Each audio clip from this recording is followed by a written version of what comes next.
Hello everybody from the wonderful Euston railway station in London.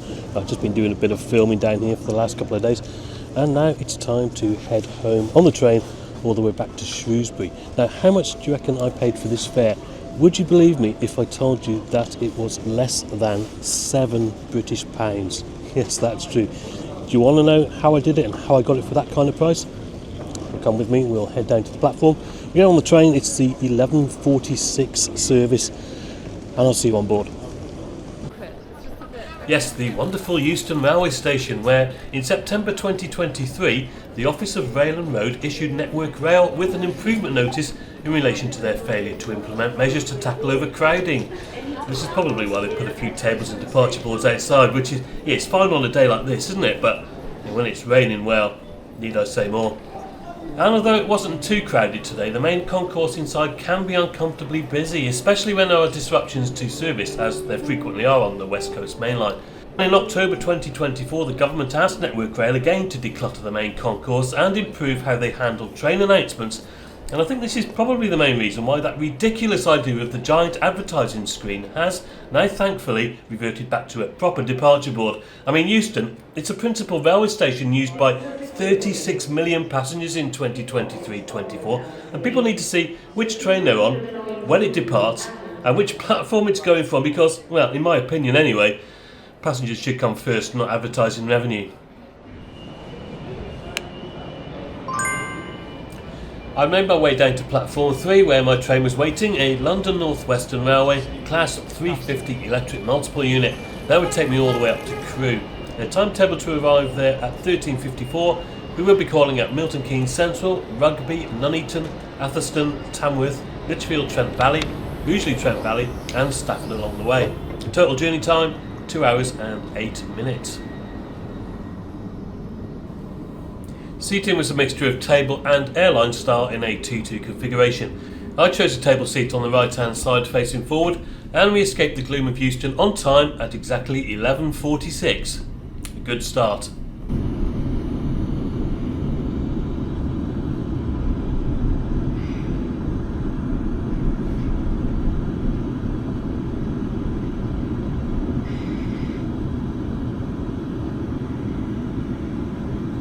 And you can probably tell this train is really quiet. This was a Tuesday, early March, and time of departure, well, it's not the busiest time of the day, is it? But it suited me just fine. I would definitely aim for a similar travel time in the future, as I much prefer quieter trains like this.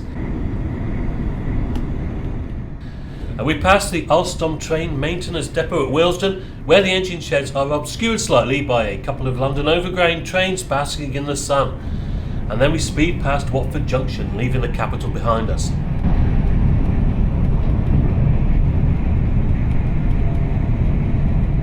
So the seating on these Class 350s, well, quite a smart moquette I think, mainly grey with a few specks of green and totally grey on the base. There are retractable armrests at each seat. The tables, they're quite solid and a good size too. Legroom is adequate and power is provided here in the form of a USB port and a UK conventional 3-pin socket. Above the seating is substantial storage for carry-on size luggage. In the airline style seats themselves, well, legroom is a little bit tighter in my opinion. And whilst the train was cleaned at Euston, I'm not sure how thorough this process was. Dry roasted peanut, anyone? But yeah, the flip down tables are provided, along with the occasional surprise by the looks of it. A similar power provision to the table seating is located between the seats in front of you. An Avanti West Coast Pendolino passes us heading south, and looking at the tracks here, I'd be interested to know what goes where.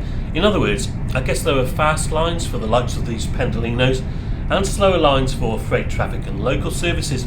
And some services must stop at King's Langley here, but we're speeding through, so I guess we're on the fast line at this point. But like I said, I'd be interested to know how it all fits together on a main line such as this. And 1 or 2 tunnels later, and we're slowing down a bit to pass through Bletchley.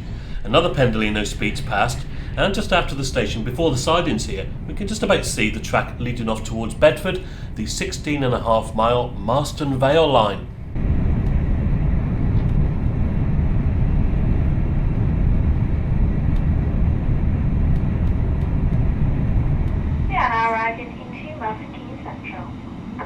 And as the train conductor tells us, we're now coming into our first calling point today, the concrete cow capital of the United Kingdom.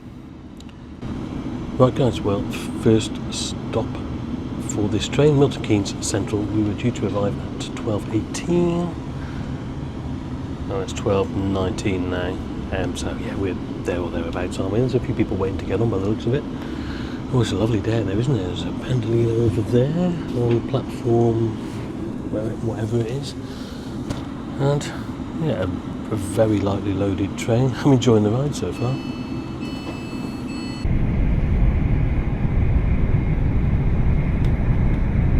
Shortly after Milton Keynes, we passed 37901, the Mirrorless Pioneer, and 37510 Orion, with the Rail Operations Group train. Now, I'd certainly be interested to know what function that train performs. And just south of Long Buckby, we're running pretty much parallel to the M1, and between the motorway and ourselves is sandwiched the Grand Union Canal and Wilton Marina.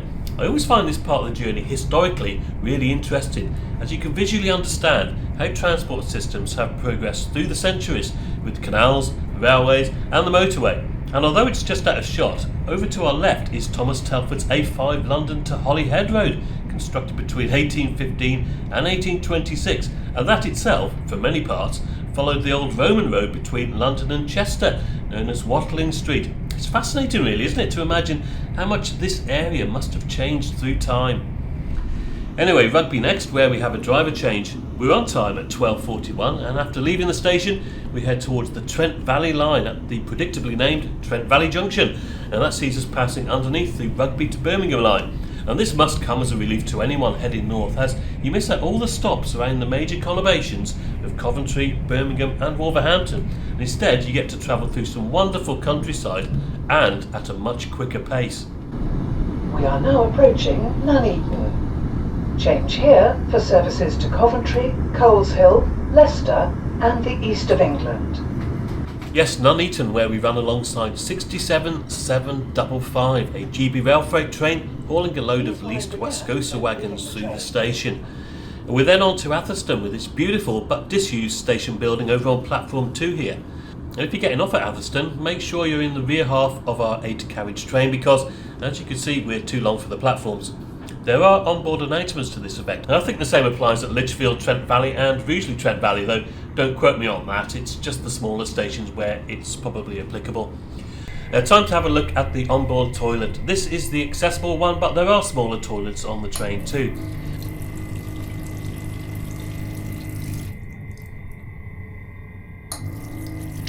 Now, water, soap and the ability to dry your hands, yeah, all fine. No toilet roll though, unfortunately, which is not ideal really, is it?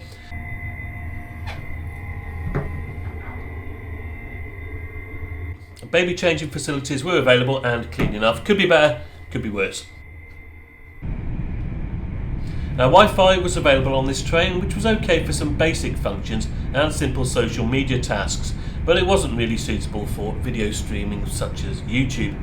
Generally speaking though, there's everything you need on this train apart from maybe catering, but that's one way of keeping costs down, isn't it? And we'll come on to that in a short while, but yeah, all you need to do really is get some food before you board the train at Euston. There are loads of retail outlets in and around the concourse, and yeah, buy it and take it with you, problem solved, isn't it?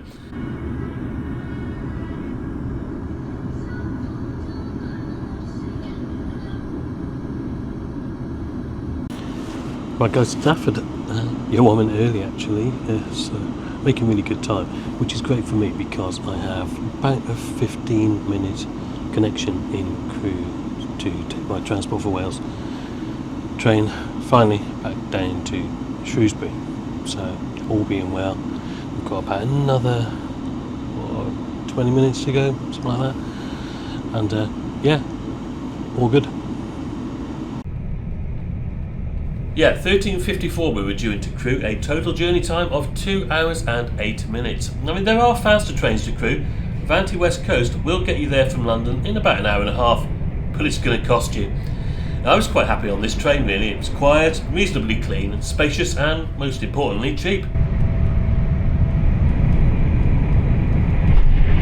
Another Avanti West Coast service flashes past us heading towards London, but we were nearly in Crewe now, a place I always look forward to reaching because, as a major railway junction, there is always so much to see.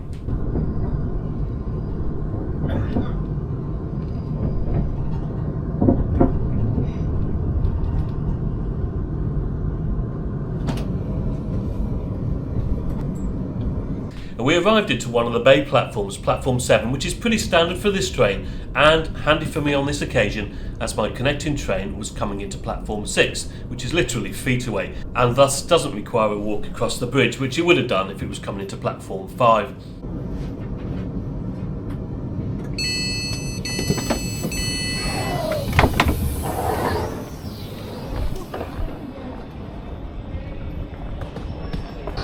Right then guys, Crewe, I'll be brief because it is home of the platform announcements. Just got to wait here now for the 1410, which is going down to Pembroke Dock I think, but obviously that goes through Shrewsbury and on down through the Marches. So yeah, all good. That London Northwestern train was on time, absolutely no complaints whatsoever with that. So yeah, I should be back in Shrewsbury around about 3 hours after I'd left London, which is pretty good going really for getting back home. Yeah, pleased with that, but here they come. Let's hope my Transport for Wales train turns up on time, shall we? Looks like it.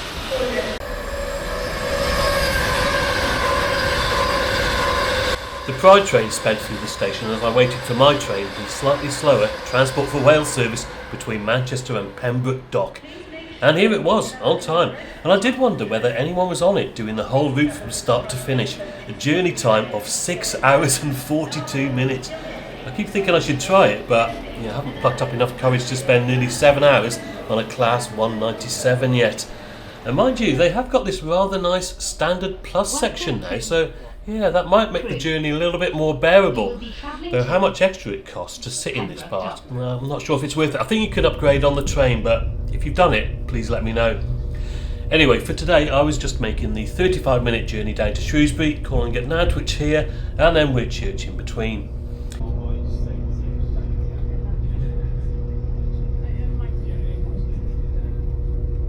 So let's talk about price.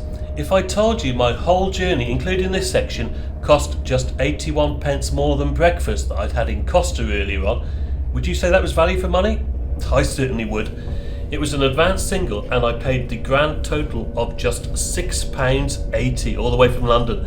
And I booked it back in January during an event entitled the Great British Rail Sale, which basically gave you 50% off selected advance and off-peak fares for travel between January the 17th and March the 31st, 2025. Now there was a booking window of about a week if I recall correctly, so admittedly it's not something that you're going to get all year round, but it is an example of what you can get if you keep an eye out for these kind of promotions. And the best way to do this is to follow certain train operating companies on social media and or register your details with them so that you can be notified when events like this happen in the future.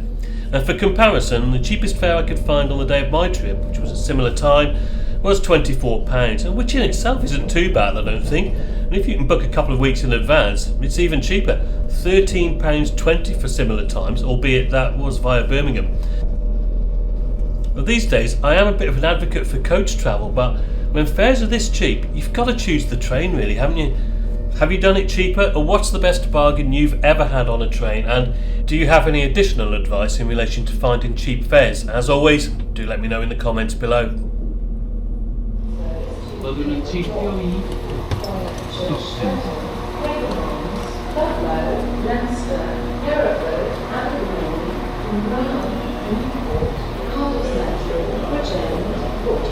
So here we were at wonderful Shrewsbury again.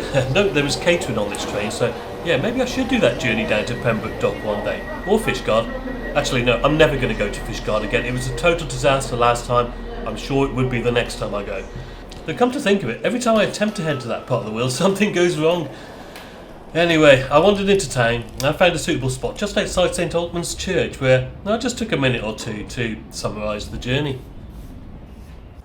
Right guys, back in the Shire, Shrewsbury, and yeah, well, what can I say about that ticket pricing? Well, it's a total bargain, wasn't it? There's not a lot I can say, other than you make sure that you're subscribed to all the usual train operating companies and their social media pages and all that kind of stuff, then you'll be the first to know if they announce any sales in the future. And yeah, this was a rail sale, but as I showed you a little bit earlier on, you can get tickets for around about £13, and actually I have seen them for less than that. So yeah, just keep an eye out. But yeah, in short, there are still some rail fare bargains in the UK. Thank you very much for watching. I hope I can catch you on another adventure soon, and until the next time guys, as always, cheers for now.